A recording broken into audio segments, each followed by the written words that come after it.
एक कहावत है कि इतिहास खुद को दोहराता है, पर हमेशा एक ही तरह से नहीं। कभी कभी ये लौट कर आता है एक अफवाह की शक्ल में, एक झूठी कहानी बनकर। चलिए, आज ऐसी ही एक कहानी की तह तक चलते हैं। और इस पूरी कहानी की शुरुआत होती है सिर्फ एक लाइन से।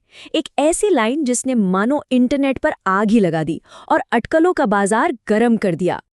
तो कहानी कुछ यूं फैली कि सुनने में किसी जासूसी फिल्म से कम नहीं लगती थी।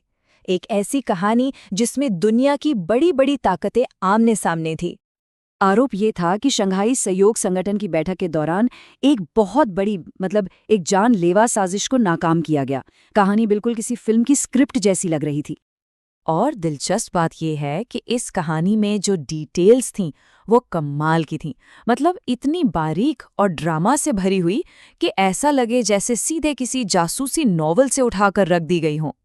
तो इतनी सारी साजिश, इतना सस्पेंस, इन सब के बीच सबसे जरूरी सवाल तो यही उठता है।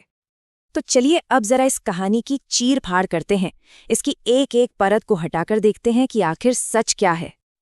तो एक तरफ है वो कहानी जो आग की तरफ फैली, और दूसरी तरफ है वो फैक्ट्स जिन्हें हम सच में वेरीफाई कर सकते हैं।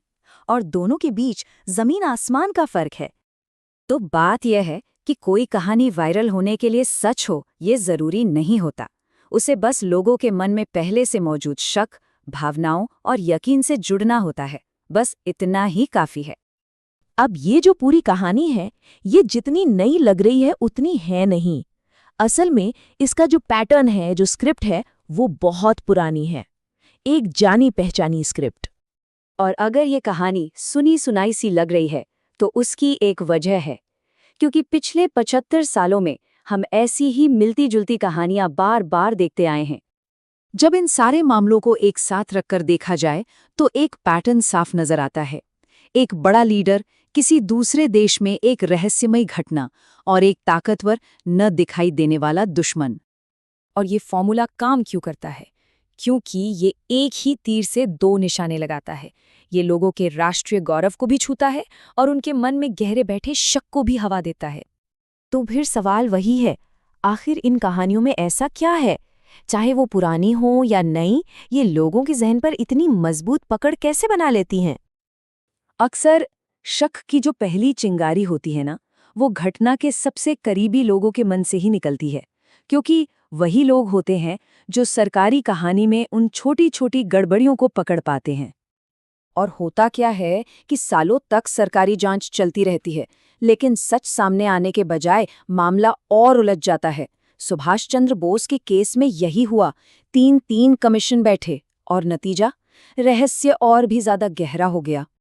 तो कुल मिलाकर बात यह है कि ये कहानियां जिंदा इसलिए रहती हैं क्योंकि ये एक जरूरत पूरी करती हैं, लोगों के मन की भी और कभी-कभी राजनीति की भी।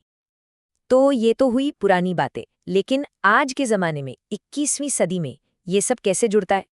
तो ये जो हम देख रहे हैं ना, ये सिर्फ कोई हवाई कॉन्स्पिरेसी थ्योरी नहीं है। नहीं, ये आज के जमाने की लड़ाई का एक तरीका है, एक स्थापित रूप है।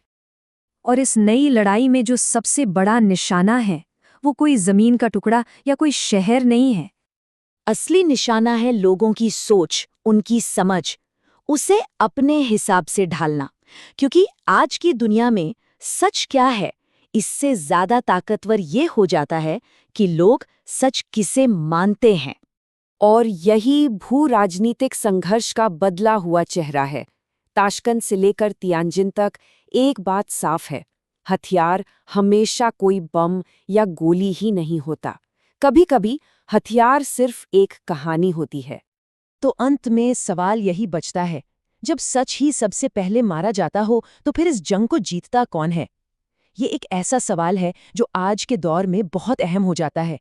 एक ऐसा दौर जहां इन्फॉर्मेशन ही हथियार है और इन्फॉर्मेशन ही जंग का मैदान।